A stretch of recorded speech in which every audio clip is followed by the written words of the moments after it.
സാബു, ഈ ബിഗ് ബോസേ കുറെ വിവാദങ്ങളുണ്ടായി അല്ലേ? ആ വിവാദങ്ങളിൽ നിന്ന് സാബു രക്ഷപ്പെട്ടോ അവസാനം? ഏത് വിവാദങ്ങൾ? കുറെ വിവാദം അതിന്റെ ഇടയ്ക്ക് അന്നും കുറെ വിവാദം ഉണ്ടായോ? ഇല്ല.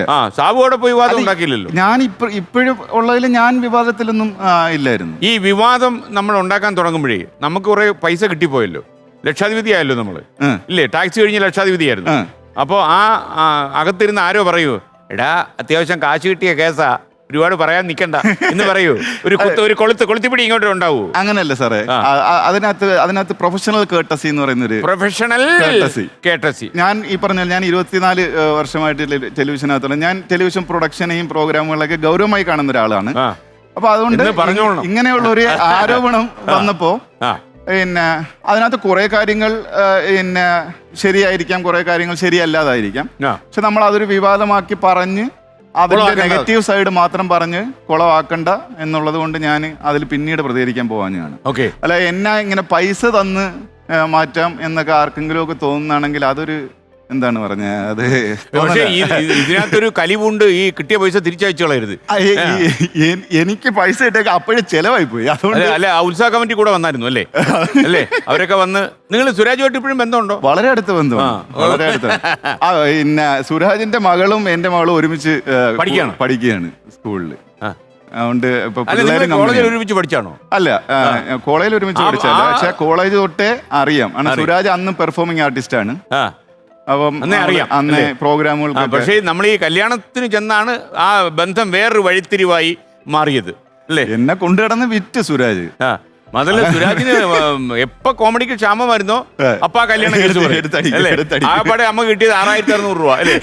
ബാക്കി 3000 രൂപ ബില്ല് നമ്മൾ പേ ചെയ്യുകയും ചെയ്തതാണ്. സുരാജ് ഇവിടെ ഇതിൽ വന്ന് ആരോ വിളിച്ചു. നമസ്കാരം സാബുമോൻ, ഒരു കാര്യം കൂടി ചോദിക്കാനുണ്ട്. താങ്കൾക്ക് പൊടിമോൻ എന്ന ഒരു സ്നേഹിതൻ ഉണ്ടായിരുന്നു. പണ്ടൊരിക്കൽ ഒരു 10 രൂപ താങ്കളെ അടിച്ചിട്ടുണ്ട് ഈ പൊടിമോൻ എന്ന സ്നേഹിതൻ. അതിന് പുറകിൽ വലിയൊരു കഥയുമുണ്ട്. ഈ പൊടിമോൻ ആള് റൗഡിയാ? ഇല്ല, ഞങ്ങള് സ്കൂൾ കാലഘട്ടത്തിലുള്ള സുഹൃത്തുക്കളാണ്. പക്ഷെ അതിപ്പോ സാറേ, എനിക്ക് ഞാൻ ഭയങ്കര സ്റ്റുഡിയസ് ആയിട്ടുള്ളൊരു ആളാണ്. എനിക്ക് കുറച്ചുകൂടെ വ്യക്തമാക്കിയാൽ, നയം വ്യക്തമാക്കിയാൽ, അതായത് എനിക്ക് പുതിയ അറിവുകൾ നേടുക എന്ന് പറയുന്നത് ഭയങ്കര ഇൻട്രസ്റ്റ് ഉള്ള ഒരു വിജ്ഞാന ത്വര നമ്മളിൽ കൂടുതലുണ്ട്. ത്വര കുറച്ച് കൂടുതലാണ്. ഇന്നത്തെ കാലഘട്ടമല്ല. എന്റെ സ്കൂൾ കാലഘട്ടം എന്ന് പറയുന്നത് ആ സമയത്ത് ടെക്നോളജി ഇല്ല. അപ്പൊ ഇന്നൊക്കെ എന്ന് പറഞ്ഞു കഴിഞ്ഞാൽ കുട്ടികളുടെ വരെ മൊബൈൽ ഫോണുണ്ട്, പിന്നെ ഇതൊക്കെ ഉണ്ട്. പിന്നെ ഇൻഡസ്ട്രിയില് സ്റ്റാൻഡേർഡ് മാറിയിട്ടുണ്ട്. അപ്പൊ എന്റെ സ്കൂൾ കാലഘട്ടത്തിൽ എന്ന് പറഞ്ഞു കഴിഞ്ഞാൽ പ്രിന്റ് ആൻഡ് പബ്ലിഷിങ്ങിന് മാത്രമേ ഉള്ളൂ. അപ്പൊ ആ പ്രായത്തില് നമുക്കെല്ലാം ഒരു കൗതുകം വരുമല്ലോ. അപ്പൊ അന്ന് ഈ കൗതുകം തീരണമെന്നുണ്ടെങ്കിൽ കായംകുളത്ത് ബസ് സ്റ്റാൻഡിനകത്ത് ബുക്ക് സ്റ്റോളുണ്ട്. അപ്പൊ ഈ ബുക്ക് സ്റ്റോളിൽ ചെന്നിട്ട് വിജ്ഞാന കൗതുകം എന്ന് പറഞ്ഞ് ബുക്കുണ്ട്. ആ ബുക്ക് നമ്മൾ വാങ്ങിക്കണം. അപ്പൊ ഞങ്ങൾ രണ്ടുപേരൂടെ ഷെയർ ഇട്ട് വിജ്ഞാന കൗതുകം ബുക്ക് വാങ്ങിച്ച്. അപ്പൊ ഈ വിജ്ഞാന കൗതുകം ബുക്കിനകത്ത് വേറൊരു ചെറിയ ബുക്ക് കാണും. അതിലാണ് ഈ കൗതുകം ഉള്ളത്. ചെറിയ ഉത്സവമാണോ? ചെറിയ ഉത്സവം, കൊച്ചു ഉത്സവം. അങ്ങനെ ഈ വിജ്ഞാന കൗതുകം വാങ്ങിച്ച് കായംകുളത്ത് ബസ് സ്റ്റാൻഡിലേക്ക് അല്ല, മിക്കവാറൊക്കെ ബസ് സ്റ്റാൻഡുകൾ കേന്ദ്രീകരിച്ചാണ് ഇത് വരുന്നത്. അല്ല, അത് ഈ വലിയ പുസ്തകത്തിന്റെ അകത്ത് ഈ ചെറിയ സാധനം ഇരിപ്പുണ്ടെന്ന് എങ്ങനെ അറിയാം? അല്ല, പബ്ലിസിറ്റി വല്ലതും അതോ ഇരിക്കുന്ന തരിയുടെ കണ്ടാ മനസ്സിലാവും? ഇല്ല, അവരെടുത്ത് തരും. അവരെടുത്ത് തരും. അവിടെ നിന്ന് കള്ളവാറ്റ് വിൽക്കുന്നില്ല അല്ലേ? അതെ, നമ്മൾ അവിടെ കുറച്ചു നേരം നിന്ന് കറങ്ങുമ്പോ അവർക്ക് കാര്യം മനസ്സിലാവും, ഏത് കൗതുകമാണെന്ന് മനസ്സിലാവും.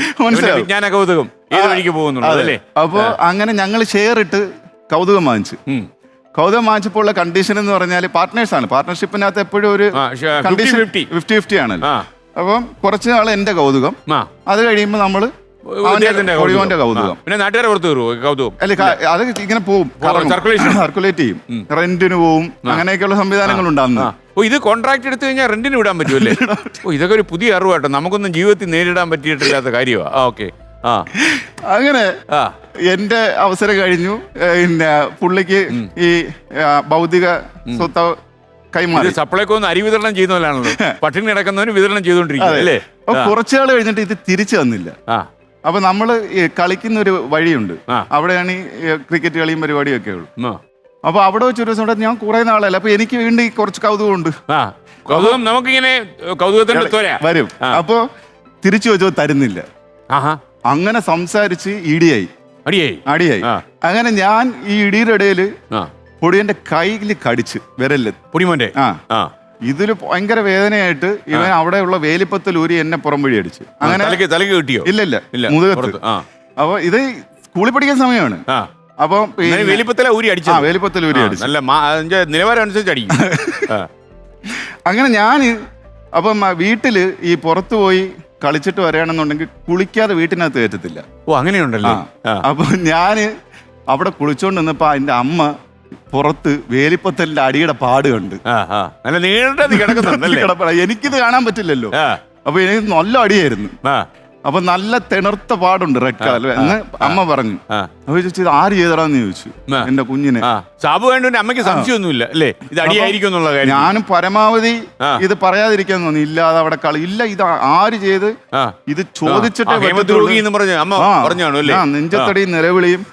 അങ്ങനെ അമ്മ നെഞ്ചത്തടി നിലവിളിയുടെ ഇടയിൽ കൂടെ കയറി കുട്ടിക്കൂറ പൗഡറും ഇട്ട് മുടിയും കോതി എന്നെ കൈ പിടിച്ച് വലിച്ചുകൊണ്ട് ഇവന്റെ വീട്ടിൽ ചെന്നു. പൊടിമോന്റെ വീട്ടിൽ ചെന്നപ്പോ പൊടിമോന്റെ അമ്മ പോൺസ് പൗഡർ ഇട്ടോണ്ടിരിക്കുകയാണ് ഇങ്ങോട്ട് വരാൻ വേണ്ടി. അപ്പൊ പറഞ്ഞ് അവിടെ കൊണ്ട് നിർത്തിയിട്ട് എന്നെ തിരിച്ചു നിർത്തിയിട്ട് ഷർട്ട് നോക്കി കാണിച്ചിട്ട് നിന്റെ മോൻ ചെയ്തിരിക്കുന്ന കണ്ടോ എന്ന് ചോദിച്ചു. അപ്പൊ പൊടിയോന്റെ അമ്മ അകത്തോട്ട് പൊടിമോനെ എന്ന് വിളിച്ച പൊടിമോൻ ഇങ്ങനെ വരുന്നു, മൊത്തം തുണി വെച്ച് കെട്ടി ചോരയൊക്കെ ആയിട്ട്. അപ്പൊ മനസ്സിലായി ഇത് അങ്ങോട്ടും ഇങ്ങോട്ടും അടിച്ചു. എന്താ കാര്യം എന്ന് ചോദിച്ചു. അതുകൊണ്ട് ഞങ്ങൾ പഠിക്കാൻ ബുക്ക് കൊടുത്തിട്ട് ഇവൻ തിരിച്ചു തന്നില്ല എന്ന് പറഞ്ഞു. എപ്പോഴും കൃത്യമായിട്ട് പഠിക്കേണ്ട പുസ്തകമായിരുന്നു അല്ലേ? അവന്റെ ബുക്ക് ഏതാന്ന് വെച്ചാൽ എടുത്ത് കൊണ്ടുവരാന്ന് പറഞ്ഞു. എന്നാ ഇവൻ പറയണ്ടേ അത് കാണാതെ പോയെന്ന്. ഇവൻ നേരെ അകത്തി നീ ബുക്ക് എടുത്ത് അവന്റെ പുസ്തകത്തിൽ വെക്കാതെ കൊണ്ടുതന്നു. അല്ല, പുസ്തകത്തിനകത്ത് ഇവന്റെ അമ്മ ഇത് തുറന്നു നോക്കിയിട്ട് ഒറ്റ അയ്യെന്ന് പറഞ്ഞിട്ട്. അപ്പൊ എന്നെ വെച്ച് എന്ത് പറയുന്ന വെച്ചിട്ട് നീ നോക്കണ്ട നീ പൊയ്ക്കോന്ന് പറഞ്ഞു മോനെ കൊണ്ട്.